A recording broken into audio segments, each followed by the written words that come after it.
নমস্কার, আমি শম্পা দাস। জয়পুর ট্যুরের আরেকটি ভিডিওতে আপনাদের সবাইকে জানাই স্বাগতম। কামাখ্যা মন্দির শক্তিপীঠ, আস্থা, ইতিহাস ও ঐতিহ্যের এক অন্যতম মিলনস্থল।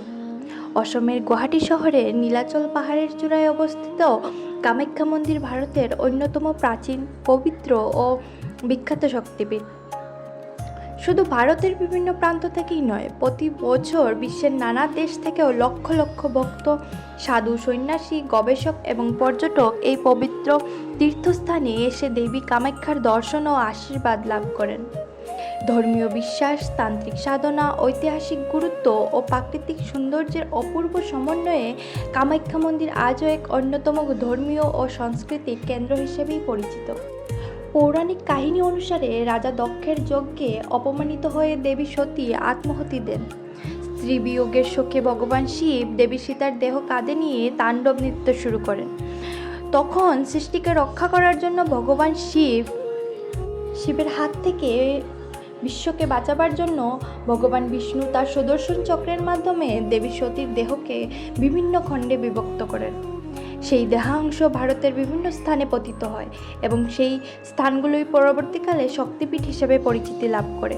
বিশ্বাস করা হয় দেবী সতীর যোনি অংশ নীলাচল পাহাড়ে পতিত হয়েছিল, তাই কামাখ্যা মন্দিরটি 51টি শক্তিপীঠের মধ্যে অন্যতম শ্রেষ্ঠ ও শক্তির প্রধান কেন্দ্র হিসেবে মান্য করা হয়। ঐতিহাসিকভাবে এই মন্দিরের গুরুত্ব অন্যতম গভীর। বিভিন্ন সময়ে প্রাকৃতিক দুর্যোগ ও আক্রমণের ফলে মন্দির ক্ষতিগ্রস্ত হলেও পরবর্তীকালে কোচ রাজা নরনারায়ণ ও তার ভাই সেনাপতি চিলারায় ষোড়শ শতকে মন্দিরটি পুনর্নির্মাণ করেন। বর্তমান মন্দিরের স্থাপত্য প্রাচীন ভারতীয় শিল্প, অসমীয়া স্থাপত্যশৈলী এবং মধ্যযুগীয় নির্মাণ কলার অপূর্ব সমন্বয় লক্ষ্য করা যায়। মন্দিরের গম্বুজ খোদাই করা হয় পাথরের নকশা এবং বিভিন্ন দেবদেবীর ভাস্কর্য দর্শনার্থীদের মুগ্ধ করার জন্য। কামাখ্যা মন্দির শুধু শক্তিপীঠ উপাসনার কেন্দ্র নয়, এটি তন্ত্র সাধনারও অন্যতম প্রধান স্থান। বহু তান্ত্রিক, সাধক ও সন্ন্যাসী এখানে সাধনা করতে আসেন। শতাব্দীর পর শতাব্দী ধরে এই মন্দির তান্ত্রিক উপাসনার একটি গুরুত্বপূর্ণ কেন্দ্র হিসেবে সমগ্র ভারতবর্ষে বিশেষ পরিচিতি লাভ করে।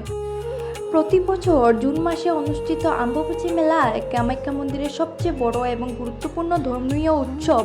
এই সময় লাক্ষাধিক ভক্ত, সাধু, নাগা সন্ন্যাসী, তান্ত্রিক ও পর্যটক মন্দির প্রাঙ্গণে সমবেত হন।